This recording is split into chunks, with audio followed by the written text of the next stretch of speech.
Today, we address the question of whether if you use AI as part of your inventive process, should you list AI as co-inventor?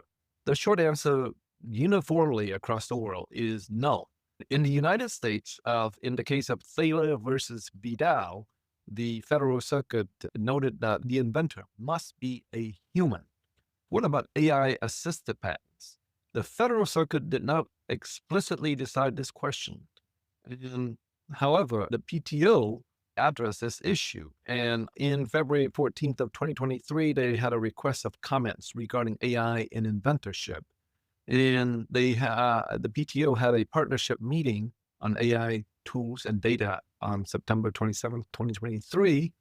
And they generated a guidance, inventorship guidance for AI assisted inventions on February 13th, 2024, where the Patent Office stated that inventors and joint inventors must be natural persons. Thaler acknowledges that statutory language clearly limits inventorship on U.S. patents and patent applications to natural persons. AI-assisted inventions are not categorically unpatentable for improper inventorship.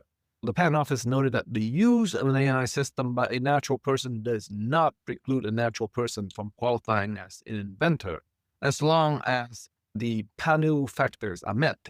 The USPTO presumes that inventors are correctly named, and the draft guidance also provides a non-exhaustive list of principles that can help inform the applications of the PANU factors in AI-assisted inventions.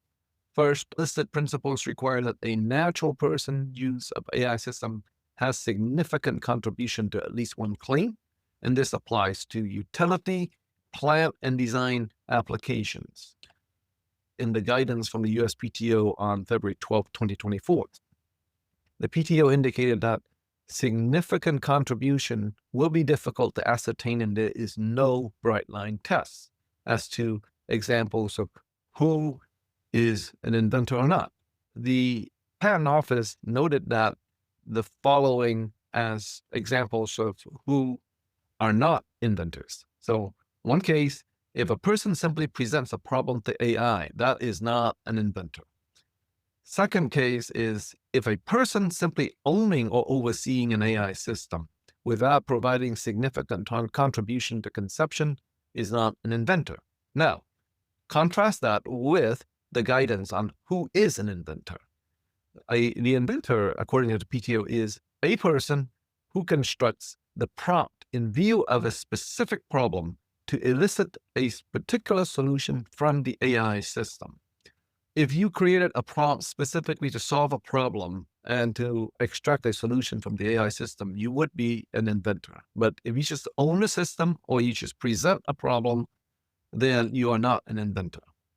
So the guidance indicate that you have a duty of disclosure. So for AI-assisted invention, such information such as subject to the duty of disclosure, the PTO reminds practitioners that they need to make a reasonable inquiry to avoid a problem with satisfying the duty of disclosure regarding inventorship.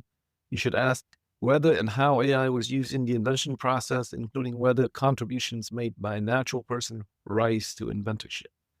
So once inventorship was established, you need to timely correct if needed. And so you can change inventors by changing the application data sheet for a pending application, and you pay a fee for changing the inventorship at that stage. For an issue patent, the mechanism is by reissue. And alternatively, if the inventorship cannot be corrected, i.e. in the case where the name inventor for an AI-assisted invention did not arise to inventorship, then the claim must be canceled or amended. So those are the factors affecting whether or not AI-assisted inventorship needs to be handled. Should you have questions, please feel free to visit Patent PC or contact us. Thank you.